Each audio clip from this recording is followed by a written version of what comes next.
consolidate political institutions that eventually will ensure the security of civilians. All that is what needs to be done, is what will ensure, at the end of the day, real protection of civilians. But that is in the distance, and that is somewhat abstract. What people see is whether they're going to be protected in the physical sense by troops or not. And myself, in some circumstances, I mean, like Ituri, when there was in 2003, I gave a high priority to the notion of protection of civilians. But I have my misgivings with that discussion because first I think the debate is driven more by countries that contribute by countries that contribute actually quite little to protection of civilians, while the countries that do something about it and express some reservations because they know actually how difficult it is to ensure that protection of civilians. So there is something a bit flawed in that discussion. And let me explain why, in my view, it is flawed. Because when we talk about protection of civilians, we look at the easy cases, so to speak.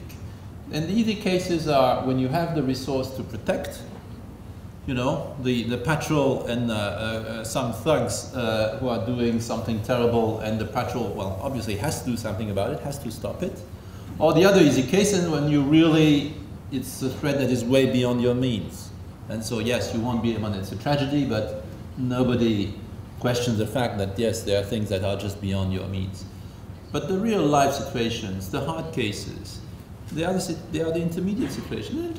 Let's just look at the past for a couple of minutes. I mean, Srebrenica, one of the great tragedies of our time that put in focus this notion of protection of civilians. The Dutch battalion in Srebrenica.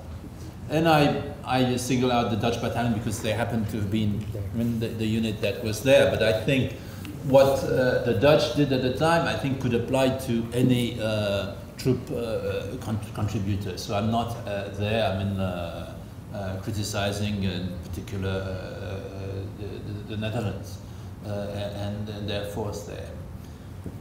When you look at when you read the Srebrenica report, which is a very good report, you see that they were back and forth. For instance, in the request for close air support. Initially there was some request, and then eventually when the Serbs threatened to bomb the city and to kill the Dutch troops that they had at hostage, then there was an intervention apparently from the Dutch Minister of Defense to make sure that there would not be any more attempt at close air support by NATO. Would close air support have changed the situation? Probably, but it's an hypothetical question. From a military standpoint, no. From a political standpoint, would it send a signal that might have changed the dynamics? I don't know. But the point is there, and I want another example. I mean, in Srebrenica, the units of the Dutch battalion with evacuating position as the Serb pressure increases. Now, they could not have stopped the Serbs.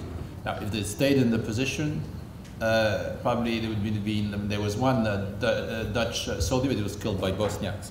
If they'd stayed in position, probably there would have been Dutch soldiers killed. Would that have triggered a sort of political escalation that might have changed the dynamics in Srebrenica? Maybe, maybe not. We don't know. What is clear is that at that crucial moment, the troop contributors took the decision of prioritizing the safety, the ultimate safety of the troops, rather than the protection of civilians. And I would say 99.9% of troop contributors would have done the same. So this is not an indictment of the Dutch. But that's the real hard thing. There's a lot of loose talk about protection of civilians.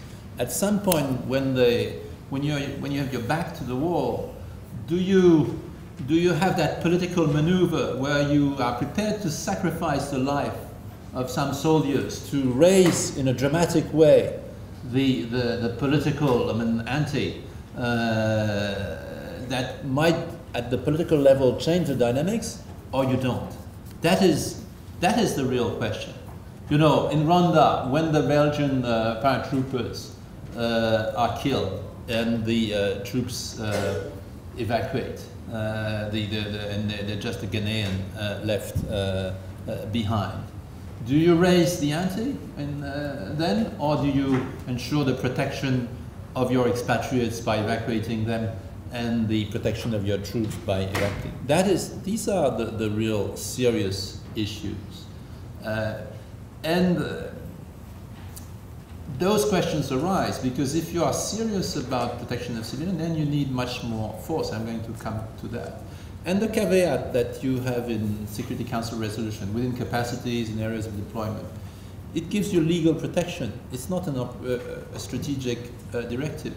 Myself, when I made the decision to authorize the deployment of a Uruguayan Guard battalion in Bunia in 2003, I was creating an obligation for the UN. There was no troops there, so no obligation to protect civilians who were being killed in Ituri. Zero obligation.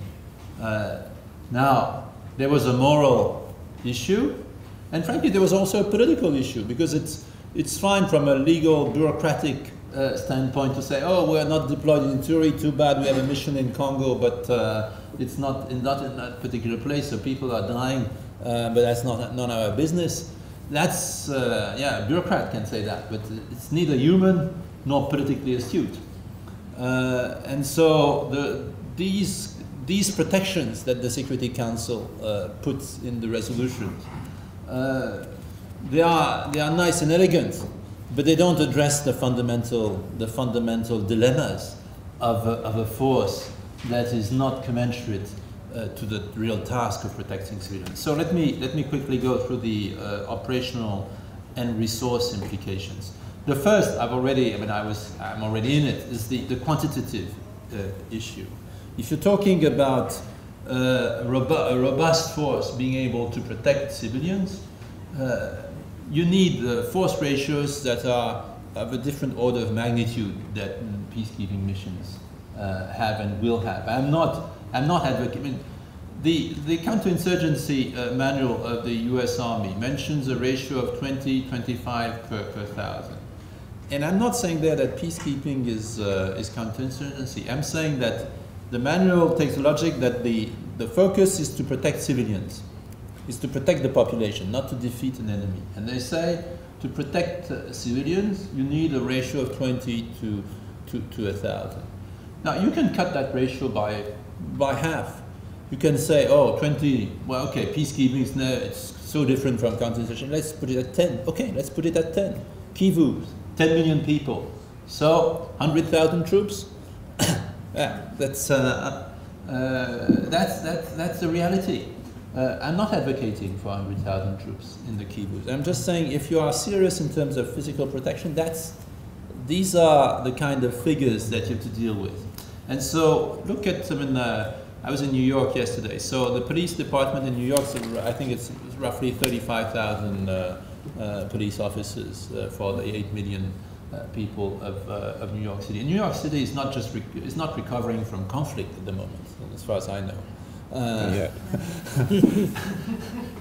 And that's the ratio: 35,000 for 8 million in a peaceful, stable city, which feels it's not as safe as some cities should be.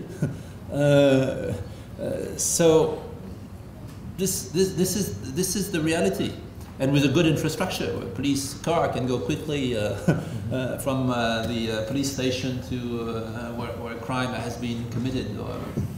So that's the quantitative issue is very much there. Linked to the quantitative issue is the issue of reserve capacity. And I'm back to Rupert Smith and escalation. If you want to deter, you need to be able to escalate. If you need to be able to escalate, you need to have a reserve. Now, in recent years in peacekeeping, we've tried to build in peacekeeping operations a tactical reserve, a theater reserve. That theater reserve is more often than not very strong. Doesn't have and I'm going to come to that, the capacities to be an effective reserve. A strategic reserve, the kind of over-the-horizon force that Jake was mentioning, is still a hope, but it's not an operational reality. today. That needs to happen if one is serious about